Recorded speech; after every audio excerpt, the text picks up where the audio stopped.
Very good afternoon, students. How are you all?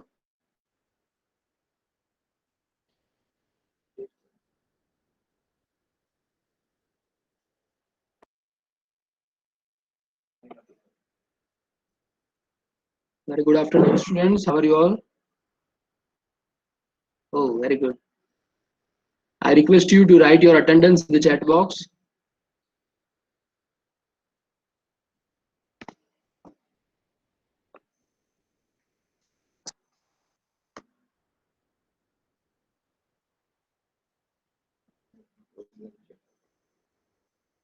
I request you all the students to write your attendance in the chat box.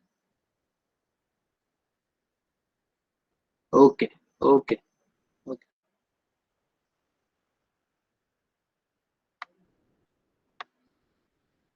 So in the previous lecture, we started unit number 8,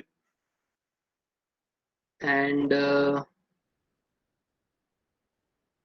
we did discuss in brief introduction about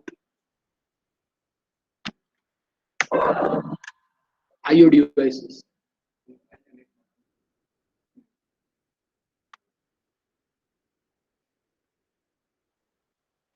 Okay, so what are the different IO devices such as keyboard and display terminals and printer, magnetic disk? It all uses interfaces. Okay, and then we get to know that each of the peripheral devices has an interface, and the task of the interface module is first to decode the device address, second decode the commands, third provide signals for the peripheral controllers, and fourth synchronize the data flow and supervise the transfer of data rate between the peripheral and the CPU. We also studied that there are four types of commands. There is a control command. Control command is issued to activate the peripheral or inform it what to do. Then there is a status command, which is used to test various status conditions in the interface and the peripheral. Then there are data output commands and data input commands. And next we are going to discuss is what we call as asynchronous data transfer. Asynchronous data transfer. Students, remember that there is a CPU, there is a peripheral,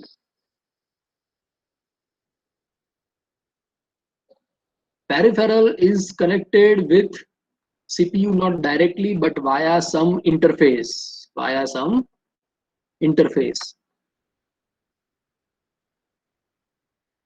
Interface.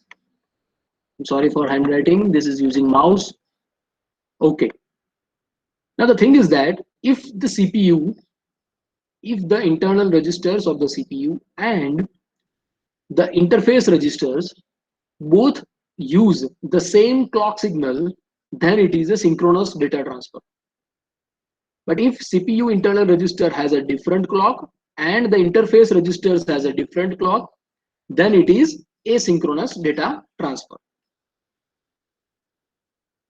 Most of the communication is asynchronous data transfer because normally the processor clock is very fast. Typically, we have seen processor clock about 1.2 gigahertz, like that, in that range. On the other hand, the peripheral devices, they work on a lower frequency clocks. So this is a asynchronous data transfer. So how it works? First, initiation of the process. Second, status checking. Third, wait till the IO device is ready for the transfer. And fourth, instruction for the IO transfer. These are the basic 4 steps how asynchronous data transfer happens.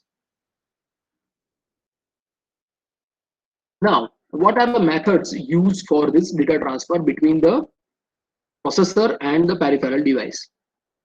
One of the method is called as a strobe method. What do we mean by strobe?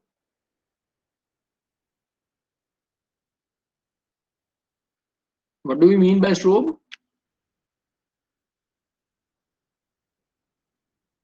A strobe is something which is generated for a small amount of time with a flashing effect. So over here, when we say a strobe method, the method uses an electrical pulse for a limited duration of time for sending the control signal. The strobe control method of asynchronous data transfer employs a single control line to time each transfer, to control timing of each transfer. The strobe may be activated by either source or destination unit. So you see, the source unit is there, destination unit is there, then there is a data bus and a single line control strobe bus. The timing can be controlled something like this. Data is transferred on the data bus, but whether to use the data or not, that depends on the control signal called as a strobe. So a limited time duration pulse, that strobe is sent.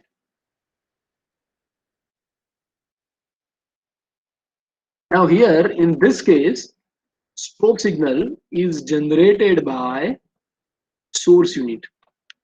It is also possible that the strobe signal will be generated by destination unit. In that case also, data is on the data bus, strobe is generated,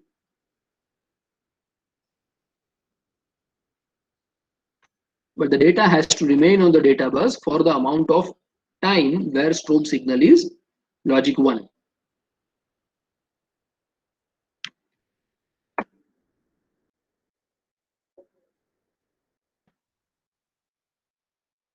So what are the disadvantages of strobe signal?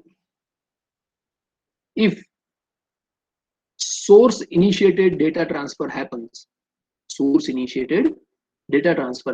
then the source unit has no way of knowing whether the destination unit has received the data or not received. Similarly, in the destination initiated transfer, there is no way of knowing that the source unit has placed the data on the data bus or not. Whether the strobe signal is initiated by the source unit or whether the strobe signal is initiated by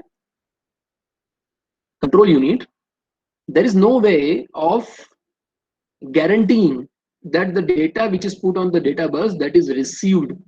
Strobe signal just sends the information, just sends the control signal only in one direction.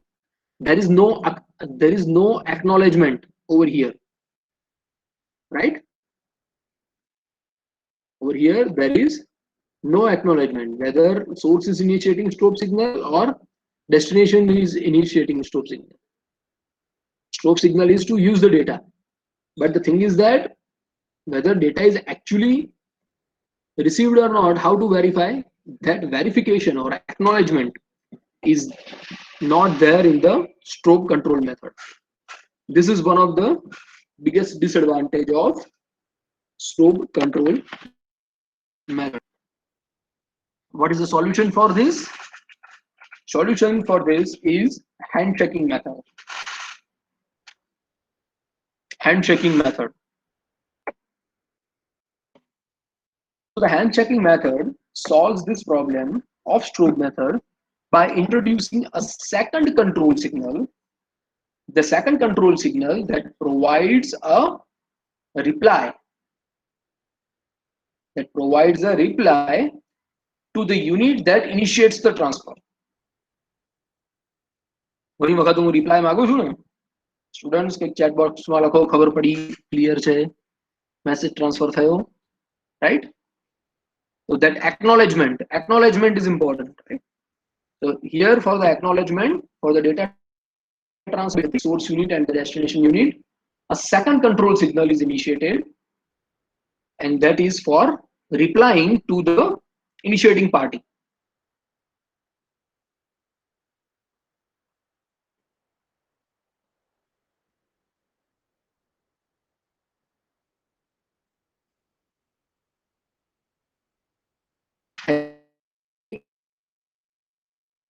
Solution to source unit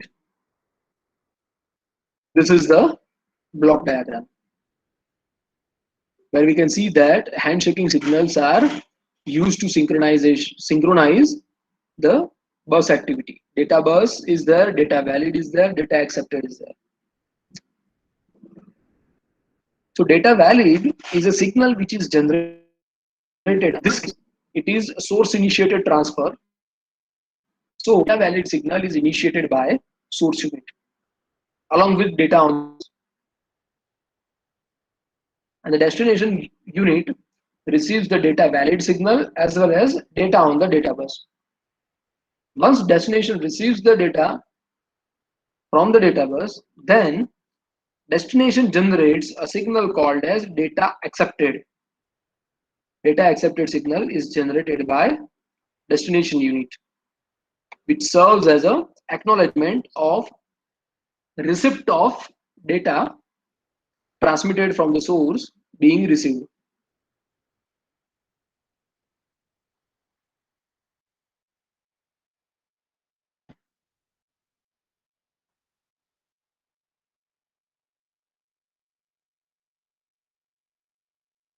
So in the source initiated transfer using handshaking, the source unit places the data on the data bus and enables a data valid signal. Source unit places the data on the data bus and enables the data valid signal, control signal. Destination unit accepts the data from the data bus and enables a data accepted control signal.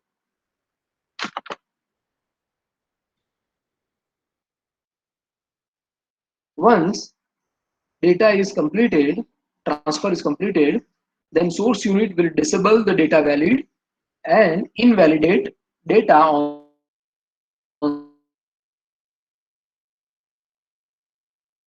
the data bus so that only the data which is transferred it is done and no other different signal is transferred on the data bus. Then destination disables the data acceptor signal. That means it is now ready to accept new data. Then the process starts again. Place the data on the data bus, enable the data valid signal. Second step, accept the data from the data bus and enable the data accepted. Third, disable data valid, invalidate the data on the bus. And fourth, disable data accepted and ready the accept data. Next, we see the flow diagram of destination initiated data transfer using handshake. Here, there is a signal called as a ready for data. That signal is generated by destination unit. Okay. Of course, data is transferred from the source to destination, but the transfer is initiated using by the destination. The transfer is initiated by the destination.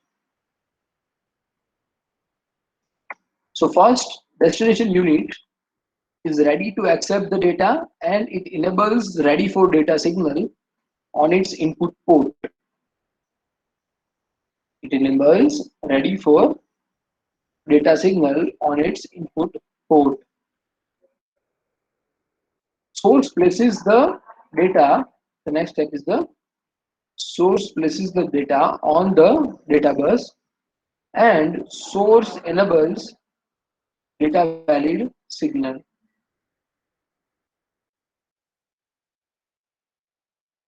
Then destination accepts the data from the data bus and disables ready for data input. Disables ready for data input. The next step, the data valid signal by the source that it disables and that will also invalidate data which is on the bus.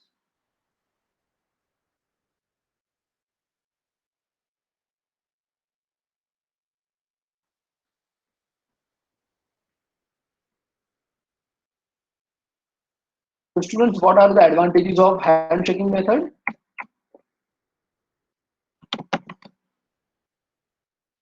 First is that the handshaking scheme provides a degree of flexibility and reliability because the successful completion of data transfer relies on active participation of both units, source as well as destination.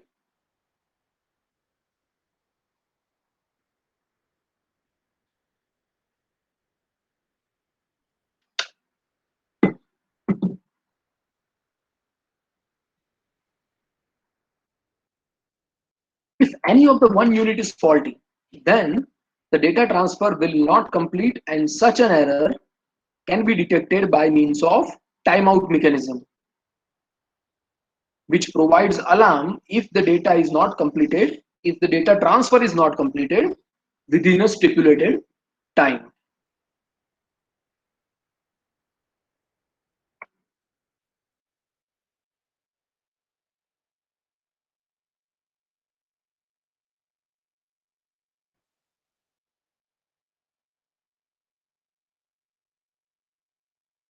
So bits, they are transmitted between sender and receiver, are not just transmitted using one line, but there are multiple lines. As you can see, the parallel lines shown here, there are two possibilities. One is that we have a parallel bus available between the sender and the receiver. Then let us say 8 bit of data needs to be transferred. Then each of the bit is transferred on a unique data line. So here bits are the groups sent simultaneously, and each uses a separate link. And if you need to transfer n number of bits, we need n number of wires. The advantage of this parallel bus or parallel transfer is speed. Within small time, we can transfer a large amount of data. But the cost is, what is the disadvantage? Disadvantage is the cost. Even if there is a short distance, we need parallel wires. That is the disadvantage. Then there could have been this serial transfer. This is a serial transfer, as we can see. The sender wants to transmit the data. This is the data. And the receiver also receives the 8-bit data, but there is only one transmission line. There is only one transmission line. So at the sender side, there is a requirement of parallel to serial converter, parallel to serial converter that converts the parallel data into serial one.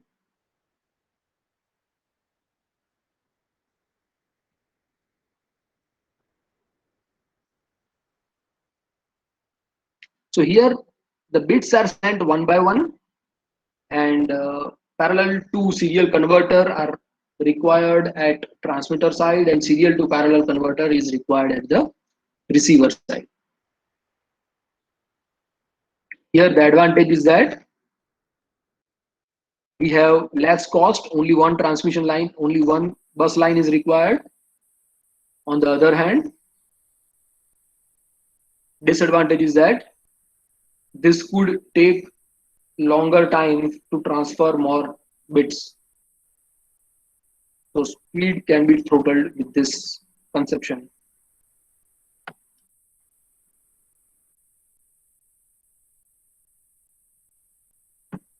So we see that the asynchronous data transfer. Now next topic that we have to see, that topic is asynchronous serial transfer. Asynchronous serial transfer. Now before proceeding on the next topic, I request all the students to take a 2 minutes of eye break, drink some water and see objects at least 16 feet in further distance. And within 2 minutes of eye break, we continue our discussion in just 2 minutes.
Okay, are we back? All the students, please write your attendance in the chat box.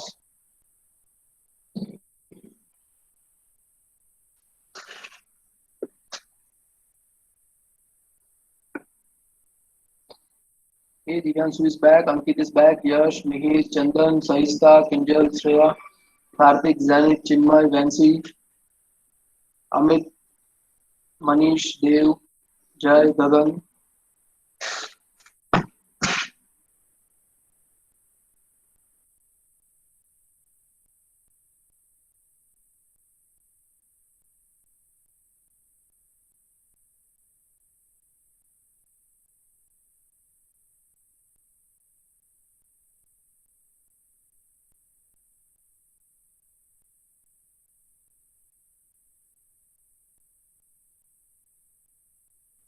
Okay, so asynchronous serial transfer. Here, the transfer of data between the two units can be either serial or parallel. We have seen the earlier slide, where in the parallel data transmission, n bits require n number of lines to n number of conducting path to transfer the data. On the other hand, on the serial transmission, each bit is transmitted on a single transmission line, single conducting path, and one bit at a time. So parallel transmission is faster, but it requires many wires. It is suitable for short distances, but parallel transmission is not suitable for longer distances. So the transmission for the longer distances, it requires serial transfer. Of course, it is slower, but it is less expensive. You'll see this is a serial transfer. Data transmitted between sender and receiver, and the direction of flow arrow is shown, and the data frames are also shown 110 and then 0001 0000 1111 0111. Over here, each bit is considered to be transferred at rising edge of clock pulse. So the data rising edge of the clock pulse, and the data is transmitted 1. The signal is shown over here. Then on next rising edge, what is the data? 1. On next rising edge, what is the data? 0. On next rising edge, what is the data? 0. On next rising edge, what is the data? 1. On next rising edge, what is the data? 0. On next rising edge, what is the data? 1. Like that, 1010 data are communicated. So the process where the data is transferred in regular intervals, and that intervals are timed by clock signal, or what we can say clocking signal. So this process allows for a constant and reliable transmission and for a time sensitive data.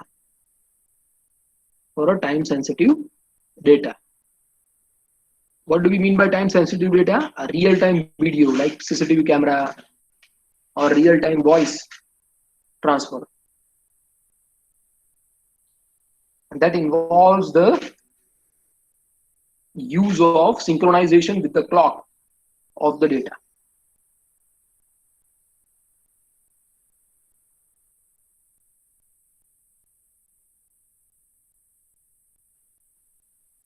What happens in the asynchronous transmission? The sender and the receiver are working on different clocks, and so the clocking signal is not synchronized. In that case, there has to be some mechanism to identify which bit is 1 bit, which bit is 0 bit, where the data packet ends, where the data packet starts, and this is done by appending additional bits such as start bit and stop bit.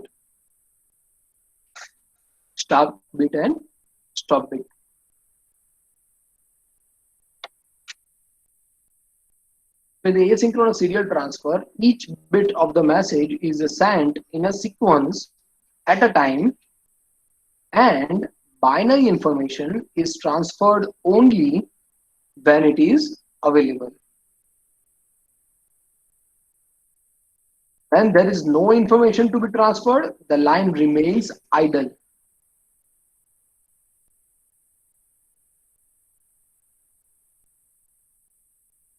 So the start bit is the first bit of data packet, which is always 0, and this is used to indicate the beginning character. Stop bit is the last bit of the data packet,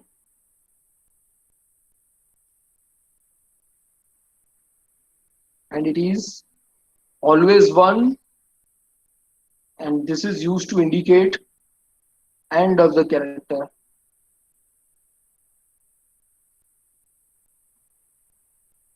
So stop bit is always in state 1, frame the end of the characters, and to signify the ideal or wait state. To signify ideal or wait state.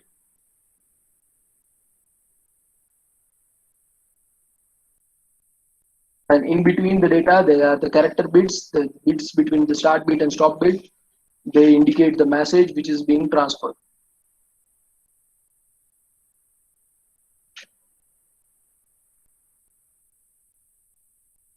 So the signal would something look like this. There is the start bit.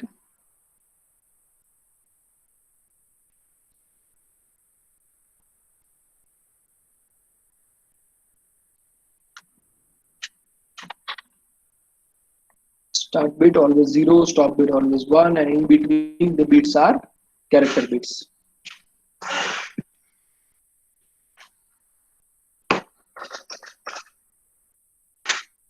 Let us compare asynchronous serial communication and synchronous serial communication. In the case of asynchronous serial communication, transmitter and receiver both are not using same clock. We can say they are using different clock.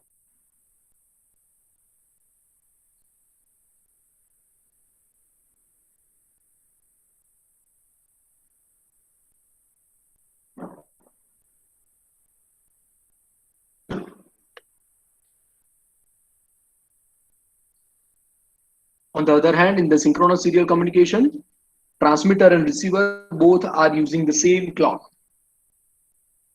In the asynchronous, bits of the data which are transmitted, they are transmitted at a constant rate. Constant rate. On the other hand, the data bits which are transmitted with the synchronous, and so there is no such need of maintaining the rate at which data is transferred, because data is transferred in synchronization with the clock only.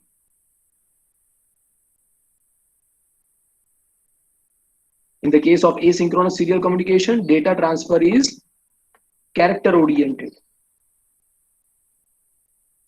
Over here in synchronous, the data transfer takes place in block of data. Block of data. Asynchronous transfer requires start and stop bits. Synchronous transfer, synchronous serial transfer does not require the start and stop bit.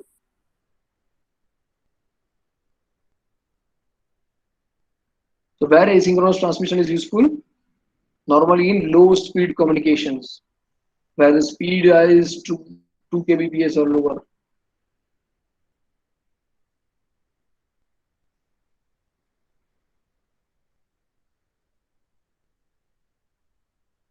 On the other hand, synchronous transmission supports the high speed communication.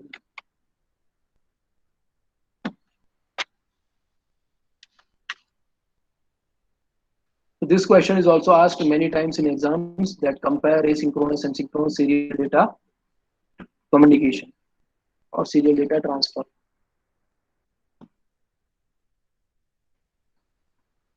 Now the next topic that we need to discuss is IO and how IO are to be accessed. There is a case of what we call as a memory mapped IO or a separate individual isolated IO. What do we mean by IO? Input and output. So the CPU needs to communicate various memory and IO devices as the data between the processor and this devices flow with the help of system bus. Flow with the help of system bus. Now there are three ways in which the system bus can be allotted to memory or IO or controller or processor. The first way is to use a separate set of address, control, and data bus to input, output, and the memory. Second way is to have a common bus for data and addresses for IO and memory, but separate control bus. And third way is to have a common data bus, address bus, and control bus for input output devices and the memory.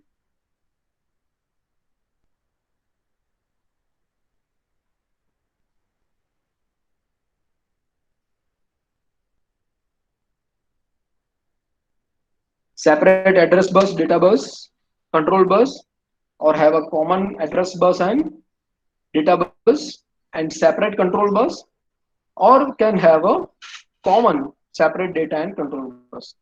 These are the three possibilities. In the first case, this is very simple, but that would complicate the overall structure because separate address, control, and data bus is required, and additional circuitry would also be required to send the signal to transmit the signal. That additional uh, cost is added.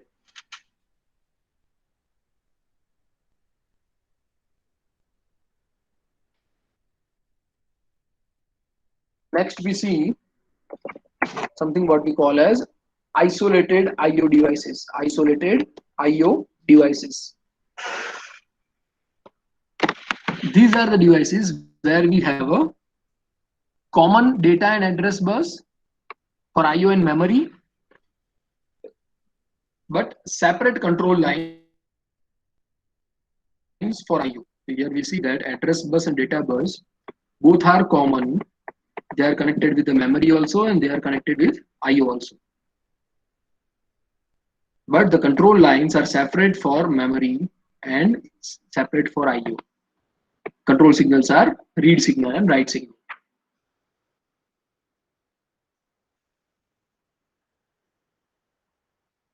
And so as the address space of the memory and the isolated IO, the name is so given as isolated IO, and the address of IO helps, and the addresses of the input output here are they are called as ports.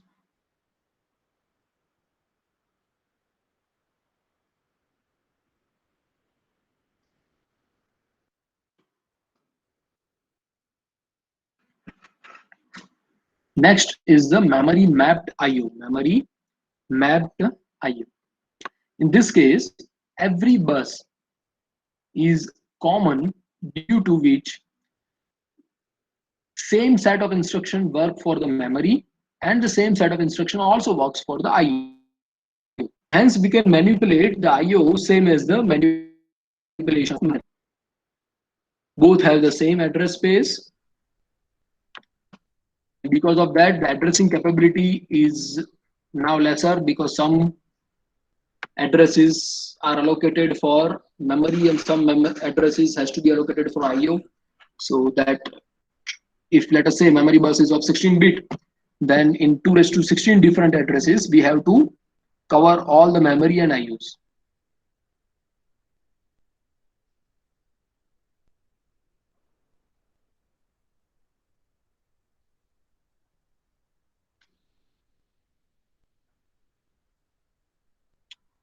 So here IOs are same manipulated as a memory, and due to which the addressing capability of memory is lesser, and some part of IO also occupies the memory location. Let us see the difference between isolated IO and memory mapped IO. The first one is that in the isolated IO, memory and IO both has a separate address space. Here both has the same address space. Address space meaning the range of addresses.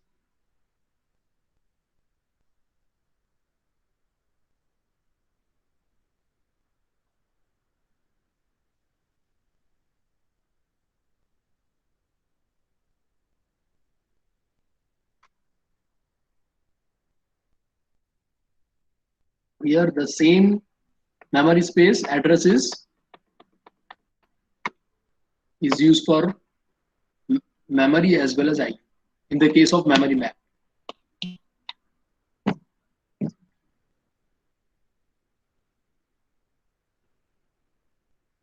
In the case of isolated IOs, because they are in a separate devices, separate control lines are there, and so the addresses which are used for memory, same set of addresses can also be used for IO.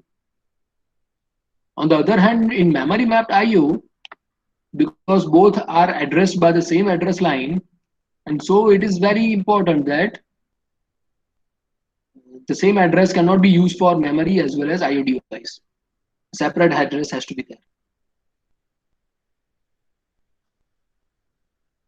In the isolated IO, we have a separate instruction controlled read or write operation for IO as well as memory.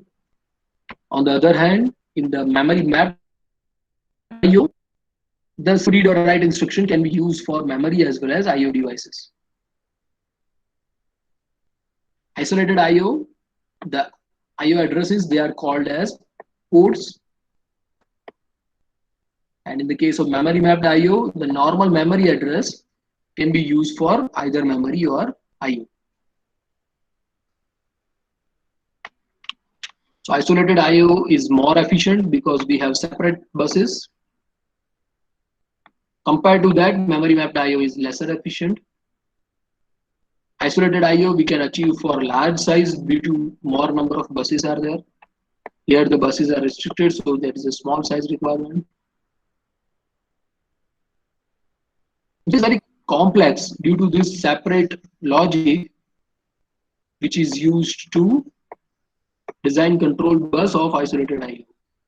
On the other hand, in the memory mapped IO,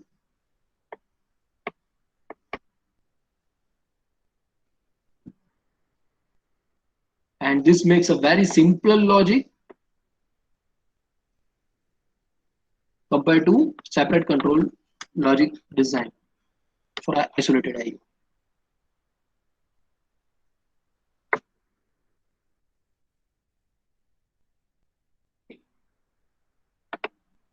So this is the end of this PPT. This PPT, that is unit number 8 PPT. Now let me verify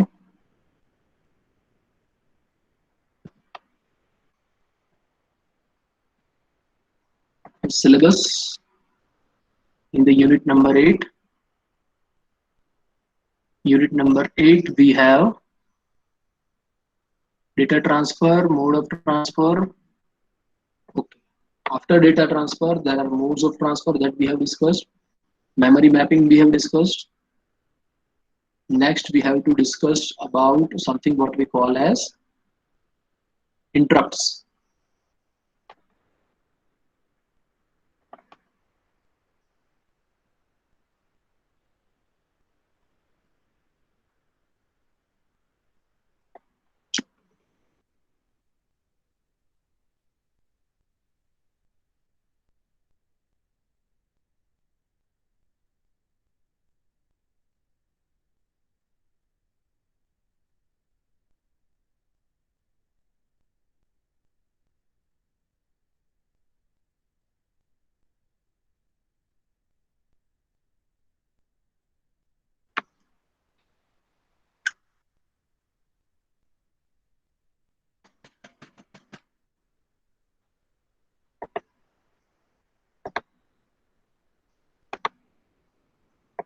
Okay, students, are these slides visible?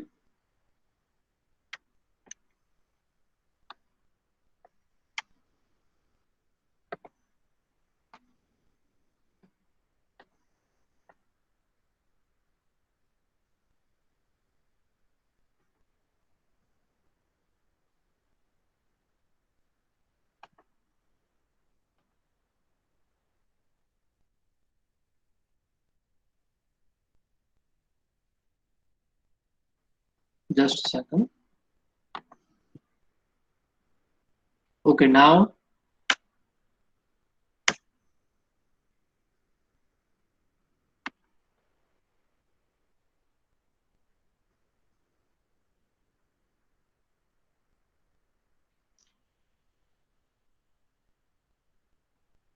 rather than writing yes, why some students are writing an enrollment number? Priyanka, Bhumika, Sonu.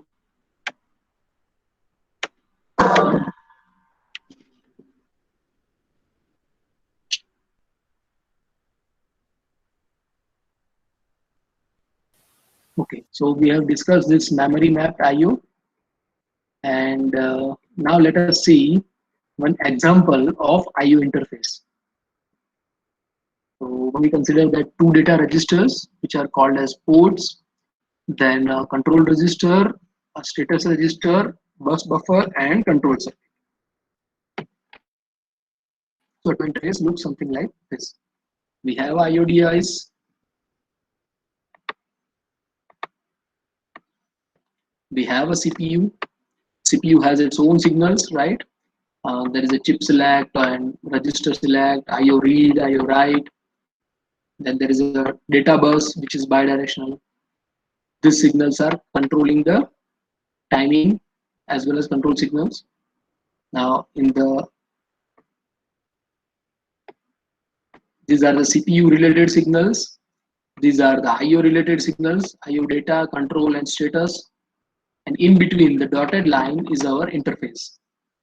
What is there in the interface? One is the timing and control unit. Second is the buffers, and then port registers, port A, port B, control register, and status register. These are various components present in the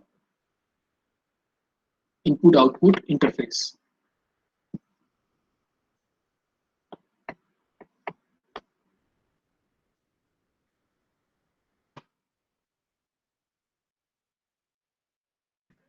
Depending on the register select signal, RS1, RS2, and chip select. Chip select is 1 and register signals are 0, 0.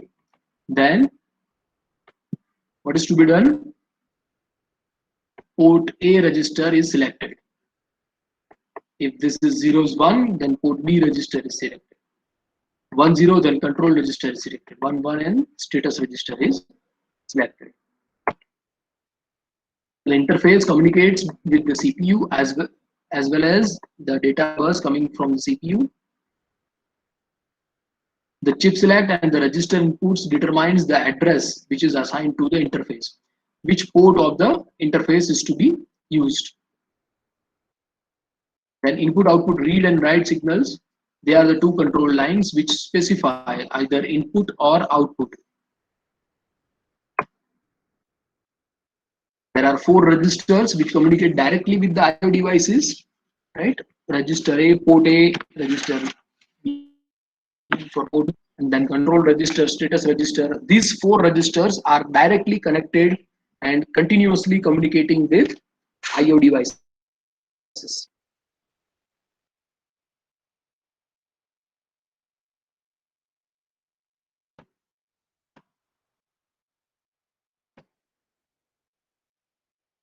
Control register receives the control information from the CPU. Then status register, the bits in the status register, they are used for the status condition of the peripheral devices and to be accessed by the CPU. The address bus selects the interface unit through the chip select and the IO data to and from the device can be used to transfer either port A or port B.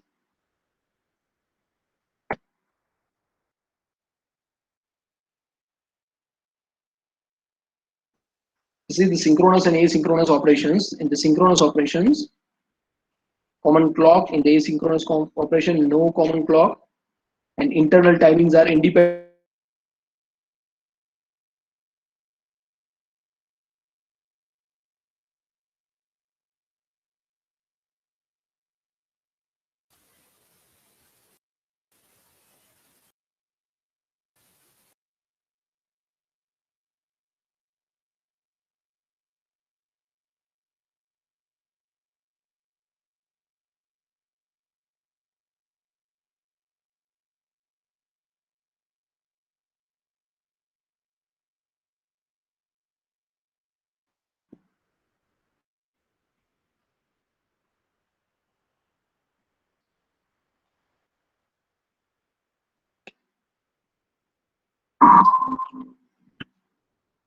Is there a raise hand?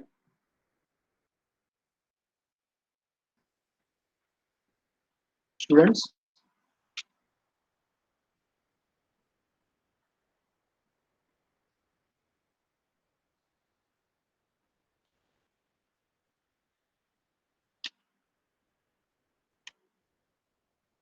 Okay,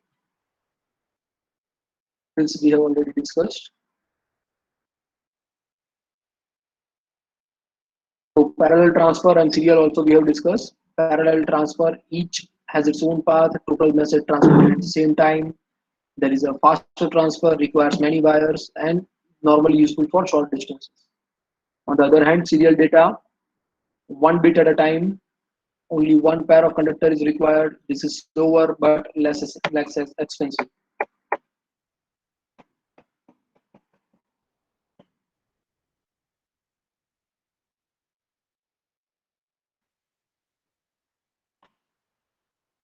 Yes, is there a raise hand?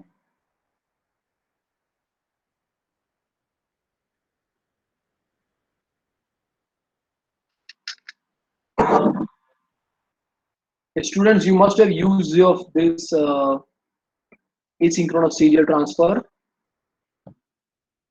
Usually an integrated IC which are available and specifically designed to provide the interface. These are called as UART, Universal Asynchronous Receiver and Transmitter. The such ICs function both as transmitter as well as receiver. What is there inside the UART? There is a transmitter register which accepts the data byte from the CPU through the data bus, and that is then transferred to a shift register for a serial transmission.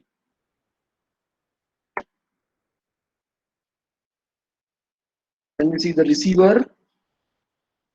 It receives the serial information into the shift register from the IO and complete the data byte, and then it is sent to receiver's register. In the status register bits, they are used for IO flags or for recording errors.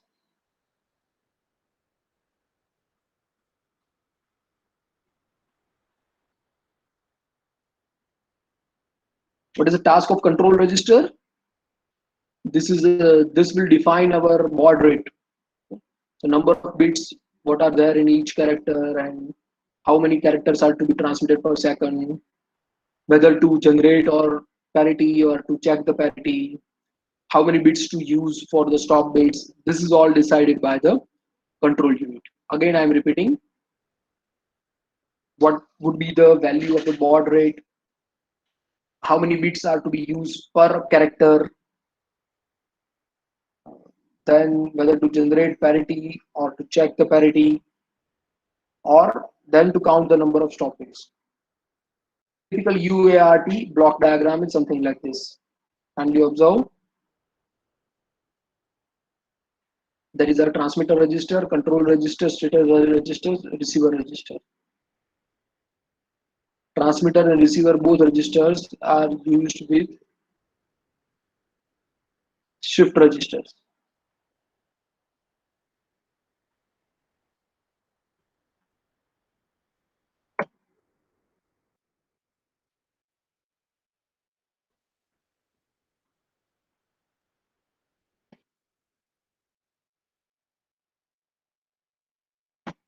So the registers which are used, how each register is selected depending on register select input as well as CS value, chip select value.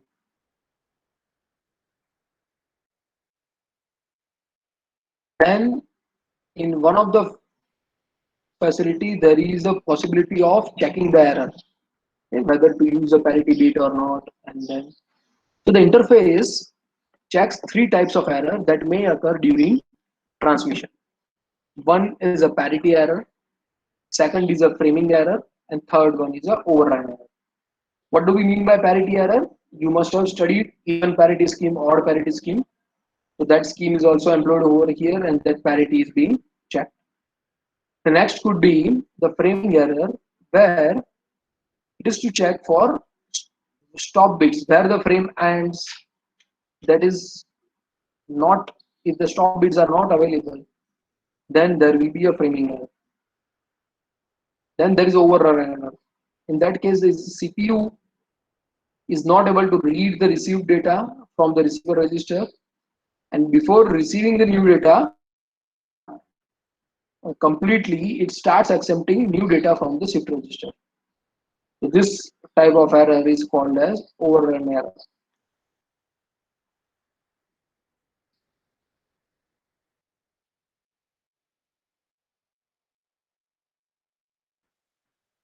Okay, next there are modes of transfer between memory and peripheral devices. But these modes of transfer we are going to discuss in our next lecture. Now I like to open the meeting for questions.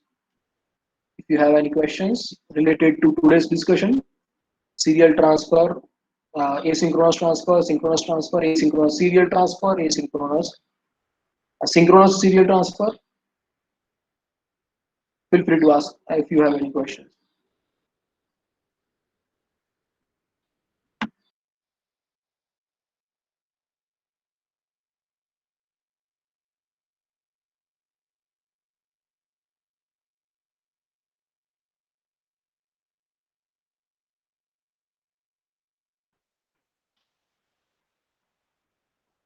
Okay, no questions. Then I request you to write your attendance in the chat box and then we can end our meeting. Have a good day to all the students.